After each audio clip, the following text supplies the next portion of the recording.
कुछ लोग ऐसे हैं तबके के जो अपने हमारे दिव्यांग साथियों को भ्रमित कर रहे हैं। वो भ्रमित गूगल मीटिंग द्वारा या वैसे व्हाट्सएप मैसेज द्वारा, ये व्हाट्सएप और गूगल मीटिंग कोई काम नहीं आएगी और ना कोई काम आता है। मैं तो उन लोगों को ये बोलना चाहता हूँ कि वो लोग आके कुछ आमने सामने सरकार से लड़ाई लड़के कुछ यानी काम करें। केवल गूगल मीटिंग और व्हाट्सएप से काम नहीं चलने वाला है। इससे मैं उनसे बोलना चाहता हूं कि वो लोग दिव्यांग भाइयों बहनों को किसी तरह से भ्रमित ना करें।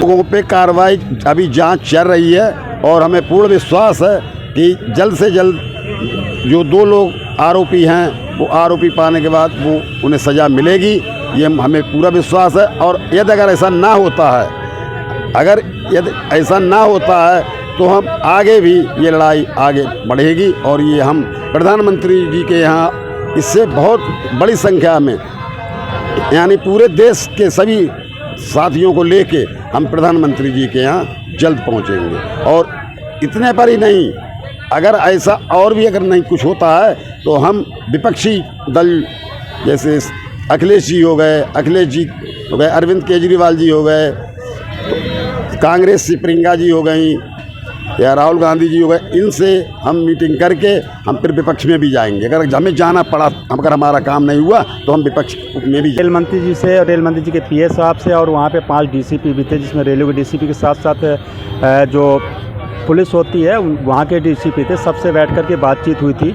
उस क्रम में हमें जो जानकारी मिल रही है कि प्रशासनिक स्तर पर कार्रवाई जारी है, जांच जारी है और हम पूरी उम्मीद करते हैं कि इसमें निश्चित रूप से कार्रवाई होगी और एक बड़ी कार्रवाई होगी जो निकल कर के अभी तक हमारे सामने आया है। लेकिन कुछ लोग भ्रमित कर रहे हैं कि ऐसा नहीं होगा, वैसा नहीं होगा। तो मैं उन लोगों को एक जानकारी देना चाहता हूं कि अगर वो उम्मीद पाल के बैठे हैं कि ऐसा कुछ भी नहीं होगा तो वो भूल कर रहे हैं। क्योंकि जितनी बड़ी लड़ाई अभी हम जितनी बड़ी संख्या लेकर के रेल भवन गए थे, उससे कई गुना ज़्यादा संख्या लेकर के अगली बार हम प्रधानमंत्री आवास को भी घेरेंगे यदि किसी भी प्रकार की कोई कार्रवाई नहीं होती तो।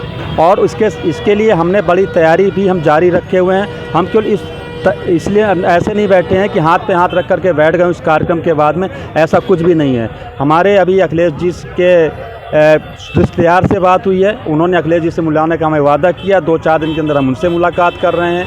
चंद्रशेखर रावण जी से भी हमारी बातचीत चल रही है, उनसे भी बहुत शीघ्र मिलने जा रहे हैं। और कांग्रेस पार्टी के प्रियंका जी से भी मैं मिलने का समय मांग रहा हूं। कब मिल जाता है मैं नहीं कह सकता, लेकिन जैसे मिलेगा तब उनसे मुलाकात करेंगे और आम आदमी पार्टी से मुलाकात करेंगे। हमें जितने भी बड़े लेवल पे इस लड़ाई को ले जाना पड़ेगा हम ले जाएंगे, लेकिन इस भ्रष्टाचार की लड़ाई में हम शैलेंद्र जी को सबक सिखा के ही रहेंगे। रही बात जो कह रहे हैं कि मुझे भी देखने में आया, सुनने में आया, कह रहे हैं कि 4% हमने आरक्षण लागू करा दिया, हमने आवास की व्यवस्था करा दी, हमने ऐसा कर दिया, हमने वैसे कर दिया। तो उस साथी से मैं सिर्फ इतना पूछना चाहता हूं कि आपने कौन सा ऐसा संघर्ष किया है, कौन सा ऐसा ज्ञापन मेमोरेंडम किसी मंत्री को दिया, प्रधानमंत्री को दिया, राष्ट्रपति को दिया, जिसके माध्यम से यह लागू हुआ। और एक केवल मुझे जो जानकारी हुई है कि आपने एक तिरंगा यात्रा निकाली, वो भी भारतीय जनता पार्टी के पक्ष में। अच्छी बात है, तिरंगा यात्रा का हम सम्मान करते हैं। उस तिरंगा यात्रा से अगर आपको इतना बड़ा लाभ मिल रहा है तो मुझे लगता है कि हम भी आपके साथ शामिल हो जाते। लेकिन आप झूठ बोल रहे हो, लोगों को बरगला रहे हो, लोगों को भ्रमित कर रहे हो। क्योंकि 4% जो आरक्षण की आप बात कर रहे हो, 4% आरक्षण तो 2016 में जब दिव्यांगजन अधिनियम बना था तभी लागू हो गया था। धरातल में कितना आ पाया, बात यहाँ की है।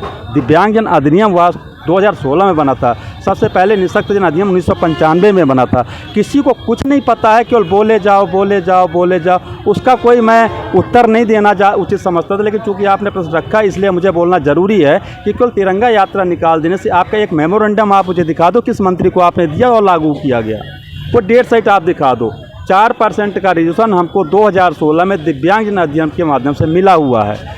और बता दूं, दिव्यांगजन अधिनियम वास्तव में 2016 अगर यदि लागू हो जाए तो उससे दिव्यांगों का बहुत बड़ा भला हो सकता है।